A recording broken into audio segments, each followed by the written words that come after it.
Bonjour, alors dans cette vidéo, on va regarder comment résoudre trois types d'équations. Alors, dans la première équation, donc c'est l'une des plus simples en fait, où on a les x seulement d'un côté et donc le x qui est au premier degré. Alors, comment est-ce qu'on fait en fait?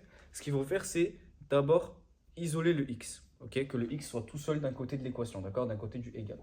Là, pour le coup, il n'est pas tout seul, qu'est-ce qui nous gêne? Il y a le moins 7 là qui nous gêne. Donc ce qu'on fait pour enlever le moins 7 en fait, c'est qu'on rajoute son contraire. Quel est le contraire de moins 7? C'est plus 7. Ok? Sinon, si je vous disais quel est le contraire de 5, c'est moins 5. Quel est le contraire de 3, c'est moins 3. Quel est le contraire de moins 3? C'est 3. Voilà. Donc 3x moins 7, je rajoute son contraire, plus 7. Et ce qu'il faut savoir, c'est que dans une équation, ce qu'on ajoute d'un côté ou ce qu'on enlève d'un côté, on fait exactement pareil de l'autre côté. Donc là, j'ai ajouté plus 7 à gauche, je rajoute plus 7 à droite. Ok? Alors, plus 7 moins 7, ça fait 0. Donc, je peux l'enlever, quoi. Et donc, il me reste 3x est égal 17. 10 plus 7, 17. Donc là, maintenant, cette fois-ci, j'ai 3x. En fait, qu'est-ce qu'il y a entre le 3 et le x qu'on n'écrit pas?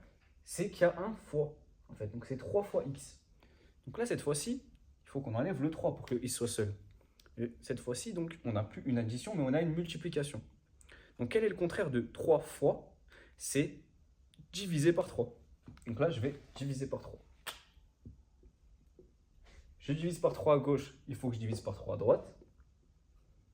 Donc 3 divisé par 3, en fait, on peut les barrer parce que ça fait 1. Tac. Est égal 17 tiers. Deuxième exemple. Cette fois-ci, qu'est-ce qui change? C'est qu'on a dx, donc 7x d'un côté, et on a aussi des x de l'autre côté.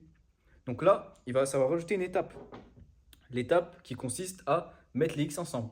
Donc on commence par mettre les x ensemble. Donc on choisit, soit on les met à gauche, soit on les met à droite. Là, pour mon cas, je vais choisir de les mettre à gauche. On peut les mettre à droite aussi si on veut. Donc là, on a 2x à droite. Donc ce qu'il faut faire, on fait le contraire de 2x. Quel est le contraire de 2x? C'est moins 2x.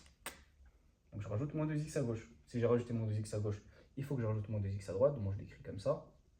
Donc j'ai 7x moins 2x. Combien est-ce que ça fait? Ça fait 5x. 5x moins 3. Je rajoute le moins 3. Et donc j'avais 2x moins 2x, ça fait 0, donc je peux les barrer. Il me reste 5. Voilà. Et là, on est dans le même cas que dans la première. Donc on a les x que d'un seul côté. Ce qu'il faut que je fasse en premier, j'isole le x, donc il faut que j'enlève le moins 3. Comment est-ce qu'on fait pour enlever le moins 3? On rajoute son inverse. Et son contraire, pardon. Quel est le contraire de moins 3? C'est plus 3. Donc 5x moins 3 plus 3 est égal à 5. Et bien sûr, vu que j'ai rajouté d'un côté, de l'autre côté, je fais la même chose. Donc plus 3. Moins 3 plus 3, ça fait 0. Donc il me reste 5x est égal à 8. Comme j'ai dit tout à l'heure, on a 5 fois x. Donc on fait le contraire de fois 5, qui est divisé par 5.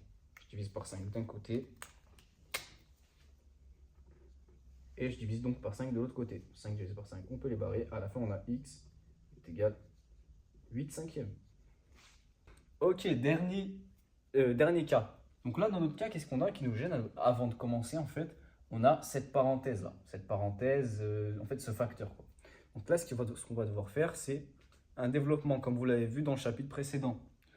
Là, pour le coup, c'est un développement d'une simple distributivité. Tac, donc je mets mes deux flèches. Tac, tac. 7 fois x plus 7 fois moins 4. Hein. Faut faire attention. N'oublie pas le moins. Moins 4 est égal à 7. Là, je recopie juste. 7x, ok. 7 fois moins 4, combien est-ce que ça fait? Ça fait moins 28. Donc 7x moins 28 égale 7. Et là, on repart dans le même cas que dans le premier. On enlève le 28, comment on fait? On fait le contraire de 28, qui est de moins 28, pardon, qui est plus 28. Donc 7x moins 28 plus 28. Comme j'ai dit tout à l'heure, il faut toujours qu'on fasse la même chose des deux côtés. Donc là, j'ai ajouté plus 28. Ici, il faut que j'ajoute aussi plus 28. Voilà. Moins 28 plus 28, ça fait 0, donc je peux les barrer. Ça sera 7x est égal 7 plus 28, ce qui fait 35. Donc 7x est égal 35, comme d'habitude. On divise donc par le chiffre qui multiplie le x, donc divisé par 7, tac. X est égal 35 septième. 35 divisé par 7 qui font 5.